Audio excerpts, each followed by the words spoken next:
Buenas tardes o buenos días, según os guste hoy. Bueno, pues con este vídeo vamos a realizar una ligera y rápida introducción a la historia. El desarrollo de la historia se puede comparar con el desarrollo del ser humano, es decir, nacimiento, desarrollo y muerte.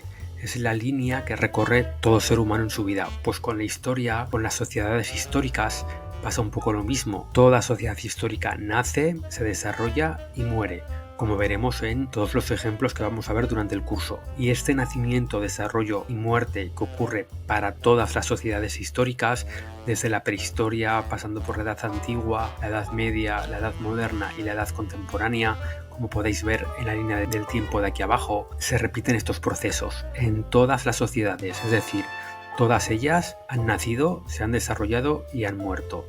Y la edad contemporánea en la que estamos nosotros metidos ahora nació, se está desarrollando y morirá.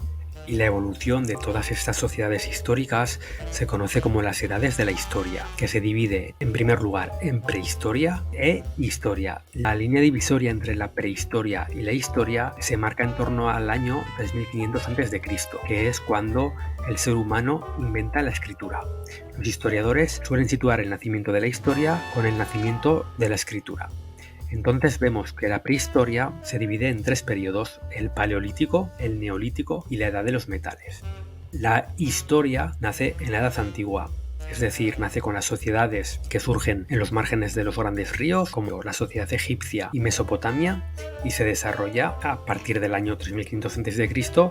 hasta el 476 después de Cristo, que es la caída del Imperio Romano. Entonces encontramos diferentes sociedades dentro de la Edad Antigua, como la fenicia, la Grecia clásica, los cartagineses, los romanos, etc. En el 476, con la caída del Imperio Romano, se considera que comienza la Edad Media, una Edad Media en la cual se desarrollan muchas sociedades diferentes, entre las que encontramos a los visigodos, al Andaluz, todo el Imperio Islámico, los reinos cristianos en la península ibérica y en Europa, y esta Edad Media abarca desde el 476 hasta el 1492, que es el momento en el que los europeos llegan a América. Se considera que en el 1492 comienza la Edad Moderna, con la llegada de los europeos a América. La Edad Moderna abarca desde esta fecha hasta el 1789, que es cuando comienza la Revolución Francesa.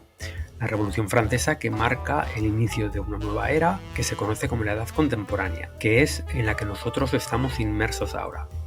Y para comprender todo esto es necesario fechar los acontecimientos. Entonces tenemos que fechar acontecimientos y los objetos del pasado, todo lo que estudiamos del pasado. Las fechas nos permiten agrupar todos estos hechos y los objetos que pueden ser simultáneos, es decir, que son de una misma época. Y así los podemos ordenar en el tiempo. Esto es, establecemos la sucesión de los hechos o de los objetos históricos. Pero, ¿cómo se mide el tiempo en historia? Bueno, en la mayor parte del mundo, el sistema de medida en el que se mide la historia es la era cristiana. Según este sistema, el año 1 coincide con el nacimiento de Jesucristo. Por tanto, lo que sucedió antes de ese hecho ocurrió antes de Cristo, que se expresa como A.C mayúscula. Y todo lo que sucedió después del nacimiento de Jesucristo se conoce como D.C, es decir, después de Cristo. Por ejemplo, el siglo I comienza en el año 1 después de Cristo y va hasta el año 100 después de Cristo. Hay un truco para saber a qué siglo corresponde una fecha determinada, y es sumar un 1 a la cifra de las centenas.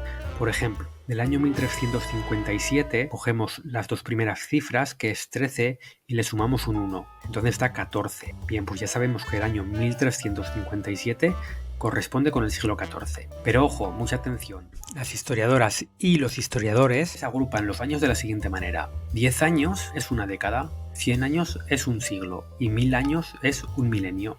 Y atención, el año 0 no existe. Se pasa del año 1 a.C.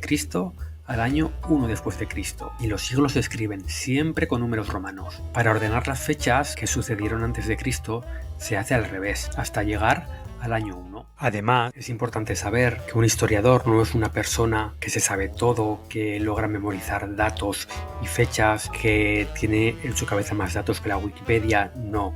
El historiador es un detective del pasado, es decir, su objetivo es conocer cómo vivían las personas de otras épocas y cuáles fueron los acontecimientos más destacados en cada momento. Y para ello, ¿cómo trabaja el historiador? ¿Cómo aprende el pasado? pues lo hace mediante la labor de investigación, a partir de los restos que han dejado los seres humanos que han pasado por la Tierra antes que nosotros.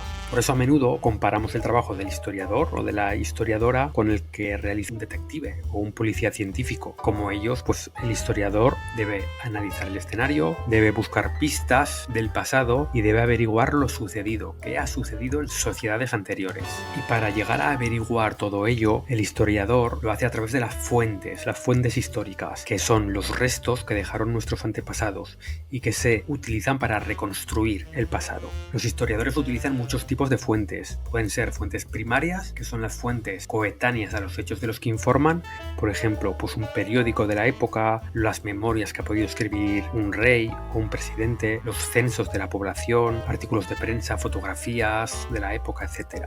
Y por otro lado, las fuentes secundarias, que son posteriores a los hechos de los que informan. Y un ejemplo paradigmático es nuestro libro de texto. Y bueno, hay muchos tipos de fuentes. Las fuentes escritas, que son documentos públicos, por ejemplo, publicaciones, cartas y correspondencia, gráficos, etc. Fuentes orales, que son las entrevistas, fuentes iconográficas, que son imágenes, y las fuentes materiales, que es todo aquello que surge de una excavación, por ejemplo, objetos de la vida cotidiana, ropas, herramientas, armas, etcétera, etcétera.